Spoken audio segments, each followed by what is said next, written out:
welcome back to Naughty Boy Fight Picks. I'm your host, Todd, home alone in my Mickleham home. I'm tapping on this table. Excuse the setup today, it's fucking terrible. I don't have any of the gear. It's with my brother, and I don't have anything. So I'm recording off my phone, and it's just leant up against a picture frame. So bear with me. Terrible picture, but I don't think people watch this and look at me, they just listen, so that's fine, right? Here today to do my picks for UFC Fight Night 144 or UFC Fight Night Fortaleza, Brazil, Assuncao versus Moraes. So pretty fucking good card for a fight night, and I guess often these Brazilian shows are, well, I don't know. I don't think they're usually this fucking good. This is a great card. Heaps of interesting fights taking place. Few last minute replacements on the card, but that's cool. The fights are still alright. I'm coming off a terrible betting streak. So as per usual, these picks, take them with a grain of salt. I ain't been on my game lately, so looking to get back on the horse and win some fucking money leading into UFC 234 here in Melbourne, which we'll be attending live. A few other things. We'll be back next week with the preview show with my brother Matty, which you're probably familiar with now. And we may have some special content next week as well, interviewing someone who will be fighting on the UFC Melbourne card, but can't say much more about that for now, but look out for that. Our first foray into interviewing fighters, so I need to work on that shit, because I think people think interviewing is fucking easy, but it's actually an art form to do it well, and few people do it well. So if we do it, we want to do it well, obviously. But yeah, I've got a bit of experience from my old podcast, so we'll see how we go. Anyhow, without further ado, let's get into this card. It's listed, they just changed the order, I think, on the UFC website. So as per usual, unsure if this is the actual final layout for the card, but let's just go with what they got at the moment. First fight of the night, we got debuting Rogerio Bontorin versus number 11th ranked 125er Magomedov. Bontorin comes into the UFC with a 13-1 record. Bibulatov is 14-1. Let's go to my notes here. I don't fucking have them open, so excuse me for a second. Fucking hell. Sorry. I always fucking forget something. There we go. This is a terrible start, isn't it? Yep. Okay. Now I gotta scroll through my notes, because when I went through the card, it was all in a different order. So we've got Bontorin debuting 14-1. He has 11 wins by submission. Beat a 13-0 guy in the Dana White Contender Series. He had difficulty standing in that fight, but yeah, looked nightmarish once he got hold of his opponent. He gets hit a lot, very hittable, but appears durable. He's got a nice check hook and leg kicks. Got rocked in the second and responded by bombing back, toughed it out, and got a takedown, then the rear naked choke. The only 2 KOs of his career have come in his last 4 fights, so it looks like his striking is beginning to come along, and he is really good on the ground. Bibulatov, also 14-1. It was his very first loss in his last fight versus John Moraga, so a good opponent. He has 7 decision wins, so a lot of decisions. Moraga in that fight landed leg kicks with ease. And then in his fight with Janelle Lauser, Bibulatov looked really good on his feet. I think Bibulatov will be the more skillful striker, Bontorin the more powerful. I think Bibulatov can probably stop the takedown, keep it standing, so I'm picking Bibulatov by another decision. Next fight of the night could be a fun one. We have Ricardo Hamas versus Said Magomedov. Is he a relation of Habib? I don't think he is. So Ricardo comes in 12-1, Said 11-1. So once again, two guys with really nice looking records meeting up in the early fights of the night. Once again, need to find my notes. Yeah, so Nurmagomedov 11-1. His only loss is to Bibulatov in 2014. He debuted against Justin Scoggins. Struggled there against Scoggins, couldn't get his takedowns or touch him much in the stand-up. But I do believe did he get a decision win in that? Let me just check quickly. Where is he?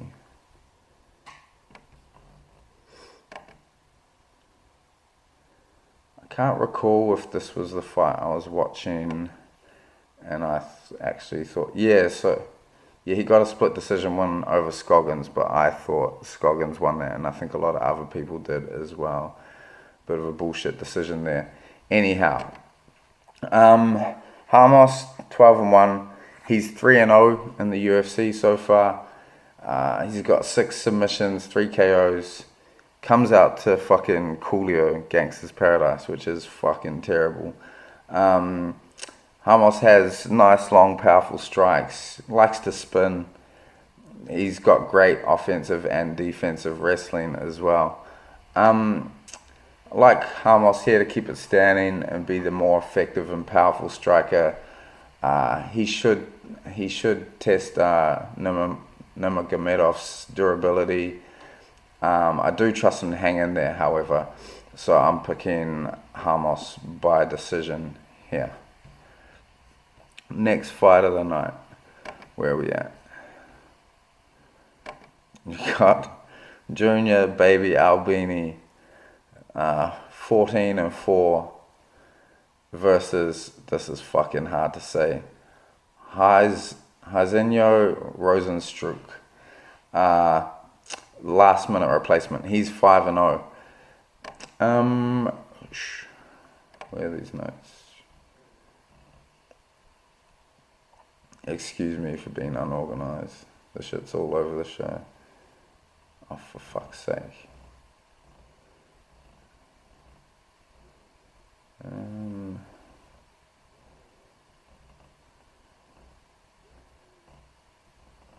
Okay. Yeah, so Rozenstruik coming in on short notice. He's 5-0.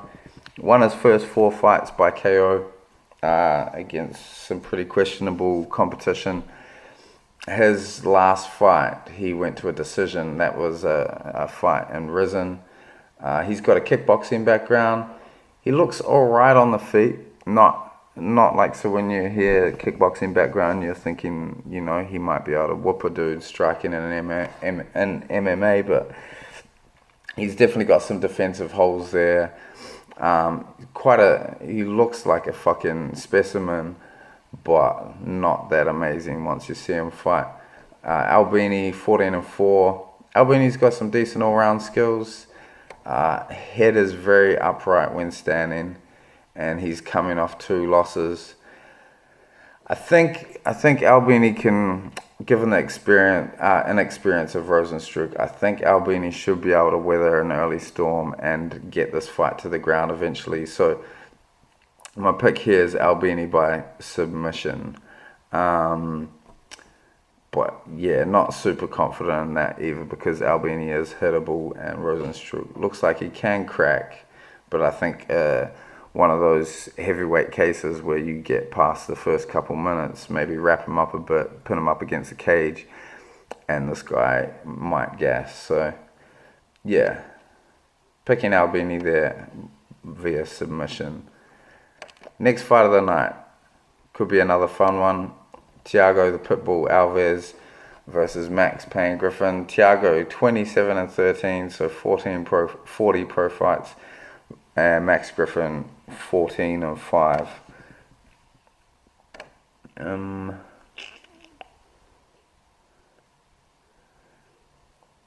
Yeah. So Alves hasn't put a streak together since 2006, 2008. That's where he had his last winning streak. He's 35 years old now, appears to be slowing down. I think Griffin's just going to be much faster and busier in this fight. And Griffin's only losses have come to really, really good guys in this division. I expect Griffin to get a decision here because Alves is still tough, but wouldn't be surprised if he does drop him, hurt him, finish him. But yeah, the pick there is Griffin by decision. Pretty quick one, I'm afraid. Next fight of the night. If this shit will fucking load. Where are you?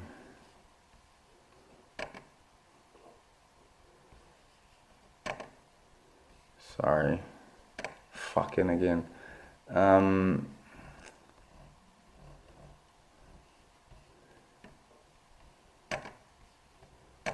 Okay. Oh yeah. We got Mara Romero Barella from Italy. She's number 12th ranked in the 125 division versus the debuting Tyler Santos, who is 14-0. Well, actually, I think on Sherdog it says Santos is 15-0. Santos once went on a 10-fight first-round stoppage streak, which is pretty impressive, regardless of competition. She has 10 wins by KO and 2 by sub, so a lot of fucking finishes out of 15 wins there. And yeah, so Barello has 3 KO losses on her record, which is a bit concerning against someone who has 10 KOs. It's pretty hard to find footage of Santos, but nonetheless, I'm picking Santos by KO here. Is that the correct pick? Yeah, Santos by KO. Alright.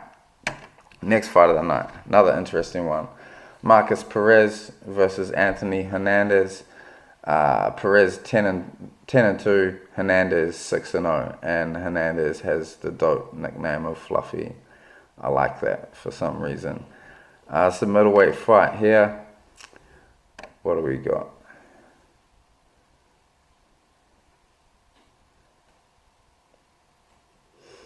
Okay, Hernandez 7-0, 4 wins by submission, only been a decision once. He looked composed and powerful in his Contender Series fight. Likes to pressure his opponent, but he doesn't look particularly I can't say that word, particularly fast or athletic. Perez 10-2, 1-2 in the UFC, stands in a karate stance. He's got a real nice body kick. He tends to back up in a straight line, and Hernandez does throw in combinations, so that could cause trouble for Perez. And Perez has nice wrestling defense. I think this is a really hard fight to call here. I saw a lot of people betting Perez at dog money, so I guess it is a bit of a dog or pass situation, unless for some reason you're super confident in Hernandez, which I wouldn't be. Yeah, Perez could be a live dog, but I think if Hernandez can back him up and throw combos, he should win here. His inexperience could play into this. Perez looks really tough, and if he can get them kicks off and stay at range, he can win this fight. But yeah, Hernandez just looks like more of a dynamic striker. This one's a toss-up, but I'm going to go Hernandez by round 2 stoppage. Fuck, this computer's shocking. Next fight of the night we have, where is it? Lavinia Souza versus Sarah Froda. Can't bring up the first name because this laptop's been a twit. We'll just go Souza versus Froda. Souza is 12-1. That one loss is to Angela Hill back in Invicta. Souza's very aggressive. She moves well. Seems to have some genuine power there. And she's got submission finishes. And loves to throw a big looping overhand right. Froda is 9-0, 5 submission wins, 2 KOs. She looks like she was just released from prison prior to her fights. But yeah, I saw a recent fight of hers, so this is her debut obviously. Saw a recent fight of hers where she appeared to gas in round 1, which is concerning. She's got a heavy left hand and she will walk through damage to try and land that left hand. I think I can see these two colliding and each trusting that they have more power than their opponent. But yeah, Souza has the far better movement and footwork, so I expect that to win the fight for her. I'm picking Souza by KO for some reason. We'll see what happens. Next fight of the night's quite a fun one. Johnny Walker, who we saw debut recently, versus the annoying as fuck Justin Ledet, who heaps of people picked over, what's his name, Alexander Rakic, and I won dog money on Rakic in that fight because Ledet ain't shit. He's just got a jab. It is a very nice jab though. So, be interesting. This fight is interesting because, yeah, that jab of Ledet's is fucking good, but where are we at here? So Johnny Walker 13-3, Ledet 9-1. So that Rakic loss was his first one. I see heaps of people betting on Ledet again. People must love losing money on this guy. Could be a great fight. I think Ledet has that great jab. He's terrible off his back if he gets taken down. But I do think Johnny Walker will want to stand. He seems to really like doing his flashy striking and he's got supreme confidence. So wouldn't be surprised to see him keep it standing. But if it does go to the ground, I think he'll have a big advantage there. Yeah, Walker just looks so difficult to deal with in any position. So I'm picking him here to KO Ledet. So Walker by KO. And yeah, I guess they're both quite annoying guys, but I like watching Walker fight, so that'll be fun. Next fight of the night. Now, I don't know if this was a late addition to the card, but it wasn't. It only just appeared on the UFC website recently. Got Charles do Bronx Oliveira,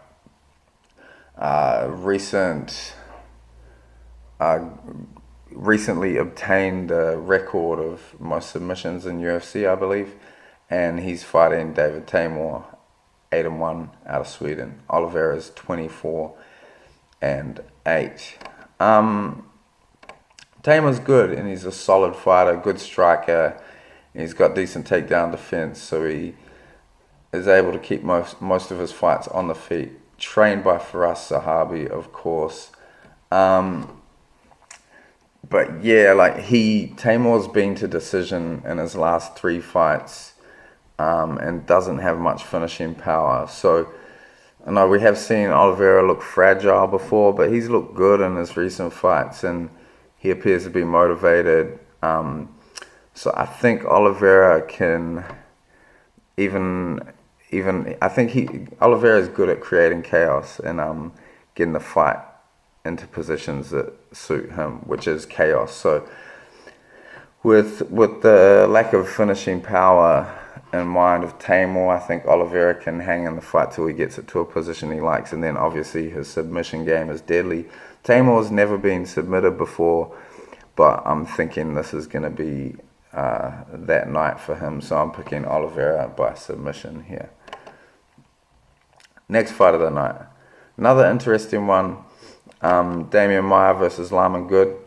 Maia obviously fucking old and coming off a bunch of losses now.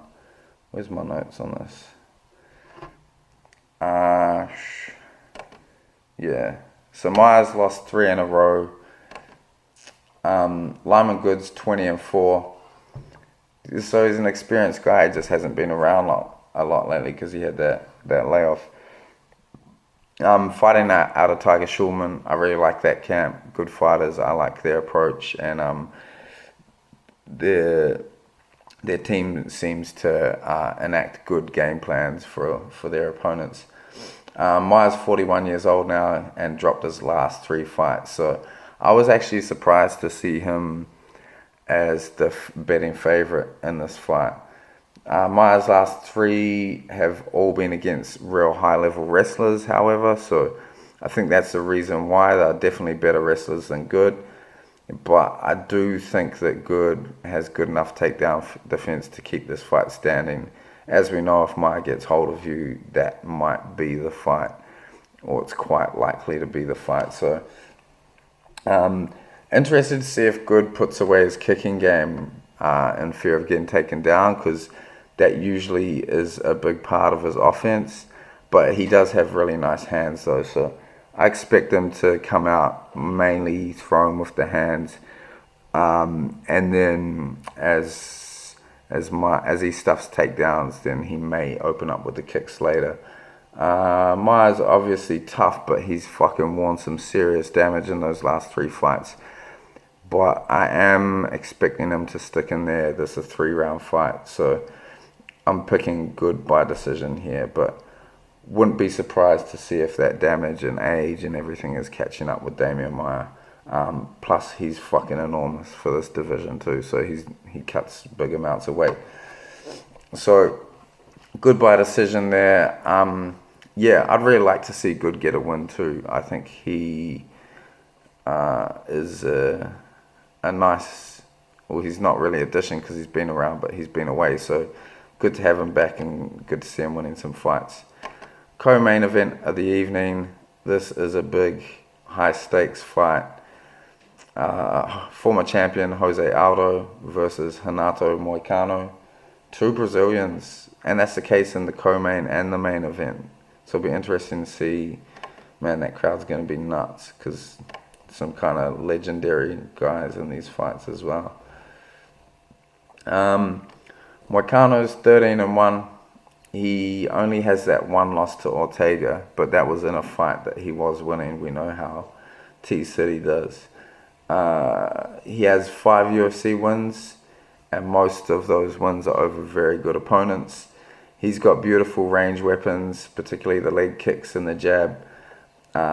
He counters really well with the right hand. He's really good. He's usually the longer guy, and he's good at controlling the range.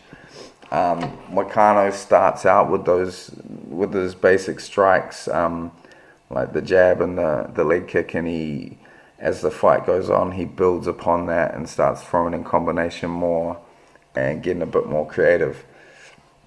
I think everyone's pretty familiar with what Aldo does, and like he had a good showing against Stevens in his last fight. For Jose Aldo fans, it was a pretty good one, and awesome to see Jose get back on the winning track. I feel like this is a really tough fight for him. Moicano, he's just so, what's the word I'm looking for? He just is supremely difficult to fight. He sticks to what he's good at and is good at just dictating the fight to his opponent. Good win for Jose against Stevens, but this is a much tougher fight than that one. Not counting Jose out, but I do fancy Moicano to win this one. And I think he will get the win by decision. So Moicano by decision. We'll see what happens with Aldo's gas. If he gets beaten up a bit and gets late into the second and the third round, he could fade, and Moicano could really put it on him and go for a finish. But yeah, I think Jose might survive to the end. But yeah, picking Moicano here. But yeah, super excited to see how those two match up. In the main event of the evening is a rematch. Title contention on the line here, depending on what the fuck TJ Dillashaw does. I really hope that the winner of this fight gets the next title shot, because both guys deserve a shot, and they're having to rematch each other because of the fucking around with Cejudo and Dillashaw. And man, if they make if they make an immediate rematch for Cejudo and Dillashaw, that's real fucking unfair on these guys. So yeah, that would be garbage. I want to see some. 135 might be my favorite division, and I want to see it keep moving. So yeah, in this fight, I think give the speed advantage to Moraes, the power advantage to Assuncao. They fought, when was it? I'll just have a quick look. I think it was quite recently. And I went back and watched that fight, and it was fucking entertaining. Great fight. So I would recommend people go and watch it. It was good fun. They fought in, I think it was 2017. Yeah, June of 2017, and Assuncao got a split decision win in that fight. I personally thought Moraes won that fight. It was very close, one of those ones where it could go either way, but yeah, I had it pretty comfortably scored for Moraes. Yeah, like the reason it went to Assuncao was so he got heavily outlanded by Moraes, but on a couple of occasions he stunned and dropped Moraes in rounds that otherwise clearly went to Moraes. So that's kind of, that's how the scoring played out, and you can understand why the judges went that way. On those occasions where Assuncao did hurt Marlon, he recovered so fucking fast. It was incredible. Rafael, he's susceptible to eating some shots, and he can slow down. He slowed down in that fight. That was a 3-rounder. This is 5 rounds this time. Both guys are super durable. They can eat punishment and fight back. And for that reason, I think this fight will go the distance. And this fight in 5 rounds going the distance will favor Marlon, the smaller, more mobile, agile, quicker guy. And yeah, and Marlon has looked fucking dangerous in his last couple fights. 2 brutal finishes of really good opponents, Jimmy Rivera and Aljamain Sterling. So yeah, I have to favor Marlon in this fight. I'm picking Moraes by decision. Once again, I see a lot of people betting Assuncao, and I understand why. He's paying pretty decent dog money, but yeah, I think Moraes has got this one. And fuck, just watching that fight back and then thinking of his last couple fights, fuck, Moraes is so good, man. If he does indeed get the next shot at Dillashaw, I could possibly favor him against Dillashaw. Plus, he looks like Frieza from Dragon Ball, which is kind of cool. And he looks like my nephew once we shaved his head off. Shout out to Marley. So that's the whole card. Let's look at what bets I've made. I really fucking need to win some money this week, so it's do or die. I'm still up in total, but fuck, it's been miserable. I need to go on a big winning streak. So what we got here, I've got 3 units on Ricardo Hamas at $2.10, and I've got 4 units on Lawmen Good at $2.39. In parlays, I have some parlayed across events. So I got Gillespie from last week, parlayed with Walker, Adesanya, and Whitaker. And then from last week, I got Sandhagen and Gillespie, parlayed with Livia Souza to win. And then I've got Max Griffin, Marlon Moraes, and Bibulatov parlayed to win as well. If you go to my BetMMA tips, I got some bets already placed for UFC Melbourne as well, so you can have a look at those. Thank you so much for watching. Remember, check for that shit we got coming next week, preview show and an interview. Interview could be the following week. We'll see what happens, but it's definitely is coming before UFC Melbourne, and I'm pretty excited about it. In the meantime, subscribe. We have set up an Instagram for the podcast, so that's Naughty Boy MMA on Instagram. You can follow us there. We have fun with our story at the last event, and so we'll be back with that stuff, and then of course the live chat recap after the event. Thanks so much for watching. Best of luck with your gambling, you fucking degenerates. I hope we all win some money this week. God knows I need to. Shot.